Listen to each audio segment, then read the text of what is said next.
Bonjour à tous, je suis Franck Marchex, fondateur de Confidence de Coach. Et aujourd'hui, nous avons le plaisir d'être avec David Lefrançois, un ami de longue date, qui est spécialisé dans la formation de coaching, la supervision de coaching, les neurosciences.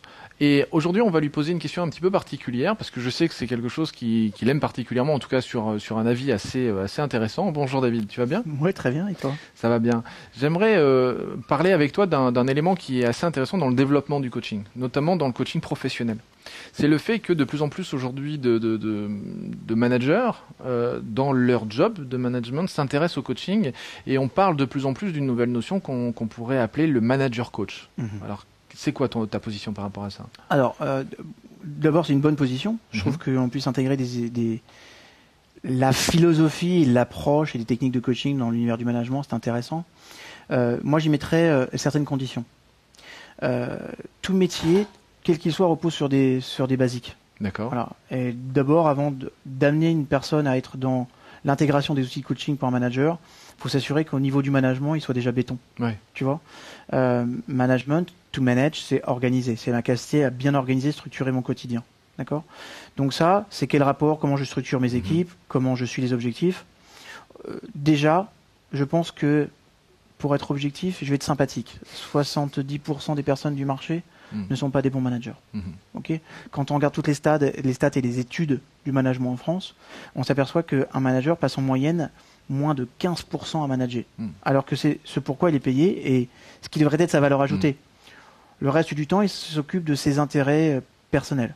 Donc déjà, pour moi, donner accès à cette formation de manager coach, c'est génial à partir du moment où la personne est déjà au clair avec la capacité à bien structurer son management au quotidien. Qu'elle est déjà au haut niveau par rapport à du management, Complètement. ne serait-ce que par rapport à ce métier de management. Oui, parce qu'après, tu peux accompagner quelqu'un d'un point de vue individuel, qu'on appelait hier le management individualisé, qu'on pourrait appeler aujourd'hui le manager coach, parce qu'on va intégrer des outils de coaching. Mais tu ne peux le faire qu'en correspondance avec une vision globale de ton management et d'une vision stratégique de ton management sur la durée. Donc déjà, accès à ces formations, oui, mais qu'à partir du moment où la personne est déjà très très bonne en management.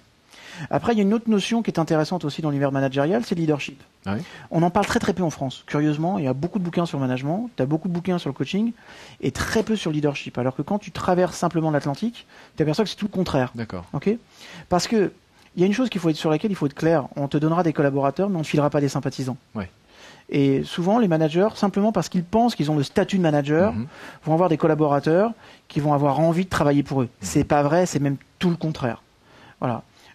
Si déjà on les organise bien, on les structure bien, on a déjà gagné des points, mais après, faut-il encore leur donner envie. Ouais. Ça, c'est le cadre du leadership.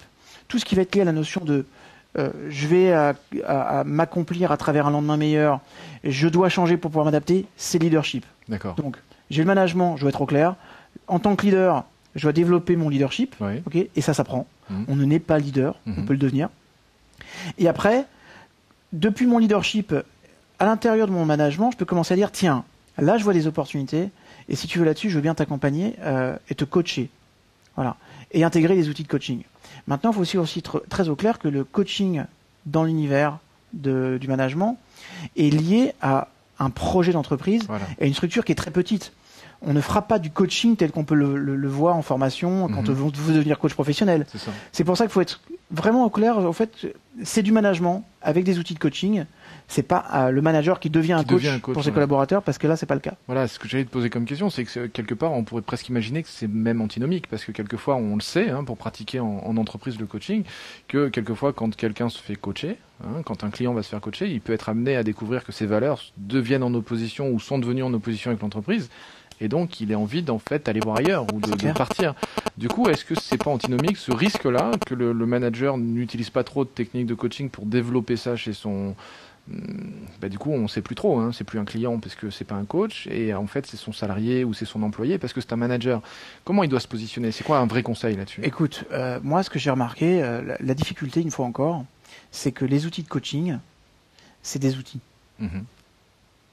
Un scalpel, c'est un outil. Tu peux sauver une vie, tu peux trancher une gorge. Ça dépend simplement de l'intention que tu as et de la capacité à savoir t'en servir. Okay, les outils de coaching sont extrêmement puissants à ne confier qu'à des personnes, à des managers qui sont bien dans leur basket, qui sont intégrés dans leur management, qui ont un certain niveau de leadership pour pouvoir assumer une relation de coaching d'individuel. Sinon, il faut sous-traiter. Parce que ça peut être extrêmement dangereux. Bah oui. Parce que ça renvoie aussi à la notion de responsabilité, jusqu'où je vais avec un collaborateur. Moi, ça m'est arrivé de voir que des techniques que j'enseignais dans des sociétés en management et en coaching étaient intégrées ensuite et détournées. Et du tout, ça devient des outils de manipulation exceptionnels. C'est ça, oui. Donc c'est pour ça que je suis très partagé avec la notion de manager-coach, parce que je forme mon manager-coach, mais je sélectionne vachement, et souvent ça arrive à la fin d'un cursus professionnel qu'on a parfois sur 1 à 2 ans avec les entreprises avec lesquelles on bosse. C'est-à-dire que pour assumer une relation de coaching, il faut quand même avoir un certain niveau de développement personnel et être au clair avec ce que tu vas faire. Sinon, ça devient un outil de manipulation au service du management. Et là, pour le coup, c'est plus embêtant en tout cas. C'est plus le même métier. Plus le même métier. Puis on a détourné la fabuleuse de notre métier. Et tu sais, je crois que parfois le coaching a eu des mauvaises presses. Et je pense que c'est justement à cause de ça. C'est qu'un coaching qui n'est pas dispensé par une personne dont le niveau de développement personnel est suffisamment élevé pour pouvoir assumer la relation, devient une personne dangereuse, oriente mal son client, parce qu'il l'oriente, qu'il va l'influencer. Et dans ces cas-là, c'est normal qu'on ait parfois ce genre de retour sur le métier. Et parfois, l'image peu brillante qu'on peut avoir de notre métier. C'est dommage, parce que quelqu'un qui est un professionnel dans ce métier, il s'éclate et il fait œuvre utile à toute l'humanité, je te le dis, vraiment. Super, c'est vrai, je suis d'accord avec toi. Merci David. Avec plaisir. Je trouve que c'est une jolie conclusion, donc vraiment super. Donc David Lefrançois, moi je vous encourage à découvrir notamment son magazine sur internet qui s'appelle www.potentiel-magazine.com, un magazine qui est gratuit, je le rappelle. Gratuit. Donc c'est pour développement ça que personnel et professionnel. Voilà, développement personnel et professionnel, donc vous pourrez le découvrir sur internet. Et son institut de formation qui est www.institut-d-neurosciences.com, puisque David reste quand même un des spécialistes français sur les neurosciences aujourd'hui, notamment dans le cadre de la communication et du coaching. Super. Je suis ravi que tu aies échangé avec nous. Merci David. Moi aussi. À très bientôt. À bientôt. Bye.